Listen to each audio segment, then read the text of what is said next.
છે કે આપણે ઓર્ગેનિક ખાતર કેવી રીતે ક્યારે વપરાય, કયા પાકોમાં વપરાય, કયા પાકોમાં નહીં વપરાય. તો એના માટે હું તમને વાત કરું છું કે ઓર્ગેનિક ખાતરનું કામ છે કે જમીનને ફળદ્રુપ બનાવવાનું, જમીનમાં CN રેશિયો, pH બધું મેન્ટેન કરવાનું. તો અમે ગાઈડ કરીએ છીએ કે આપણે જે બી ફર્ટિલાઇઝર છેલ્લા 200 વર્ષથી ફોસ્ફેટિક, નાઇટ્રોજન, પોટાશ ખાતરો વાપરી રહ્યા છે, તો એનાથી જમીનની જે ફળદ્રુપતા થોડી ઘણી ઓછી થઈ છે. આજે લગભગ બધાનું ઉત્પાદન 50% નીચે છે.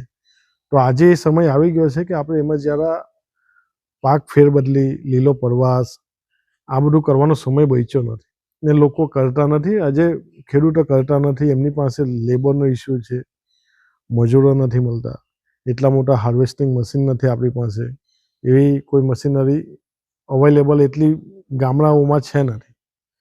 તો જે બી ફર્ટિલાઇઝર પ્રોડક્ટ છે તો હું એના વિશે તમને સમજાવું કે જેનાથી તમને થોડી સરળતા, થોડી રાહત મળે. તો આપણે જમીન સુધારવા માટે અત્યારે જે બી પૂરા ફર્ટિલાઇઝર ડિપાર્ટમેન્ટમાં કાર્બનની વાત થાય છે, બધા ખેડૂત જગતમાં વાત થાય છે કે કાર્બન શું છે. તો ઓર્ગેનિક કાર્બન જમીનમાં ઓછો હોવાથી જમીનનું ઉત્પાદન ઓછું થાય છે. તો એ માટે આપણી પાસે આ પ્રોડક્ટ છે કેસરી ઓર્ગેનિક કાર્બન.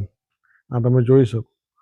તો કેસરી ઓર્ગેનિક કાર્બન લગભગ મેં તમને ભલામણ કરી હતી કે આ વાપરો, જમીનને શરૂઆતથી લઈને અંત સુધીમાં તમે તમારા ડોઝમાં એનો ઉપયોગ કરો. સૌથી બેસ્ટ રિઝલ્ટ એમનું એ છે કે જ્યારે બી આપણે પાયામાં શરૂઆતમાં ખેડાણ કરીએ છીએ ત્યારે તમે વીંગે 2 થી 3 બેગ આપી શકો. 750ની MRP છે. ગુજરાતમાં અવેલેબલ છે, તમારા નજીકની મંડી અને એગ્રો સેન્ટરમાં અવેલેબલ છે. દરેક પાક માટે આપણે વાપરી શકીએ, દરેક જમીન માટે ઉપયોગી અને ફાયદાકારક છે. બસ તો આ તમારી જમીનને સુધારશે. આવનાર 3 થી 4, 5 વર્ષમાં તમે જેમ જેમ કન્ટિન્યુ એનો વપરાશ કરશો ઓર્ગેનિક ખાતરનો, તમે વર્મી કમ્પોસ્ટ કરી શકો, ઓર્ગેનિક મેન્યુર કરી શકો, લીલો પરવાસ જો પોસિબલ હોય તો બહુ ફાઇન. છાણિયું ખાતર, તમે જો છાણિયું ખાતર કાચું વાપરવું નહીં, પૂરેપૂરું પાક્યું હોય અને ઘણા સમયથી કોવાયેલું હોય એવું જ છાણિયું ખાતર વપરાશ કરવો. તો એમાં CN રેશિયો 12:1 હોય છે. તો એ ખાતર બેસ્ટ છે. સૌથી સારું વર્મી કમ્પોસ્ટ પણ છે. પણ તમારી અવેલેબિલિટી અત્યારે જો આ ઓર્ગેનિક મેન્યુરની હોય તો તમે ઓર્ગેનિક મેન્યુર આ વાપરી શકો. ખૂબ સારા રિઝલ્ટ છે, આપણે જોયા છે. બસ તો આ રીતે તમારો જવાબ એ જ છે ખેડૂત મિત્રો કે બધી જગ્યાનો વપરાશ થઈ શકે, બધા પાકો માટે અને બધી જમીનો માટે.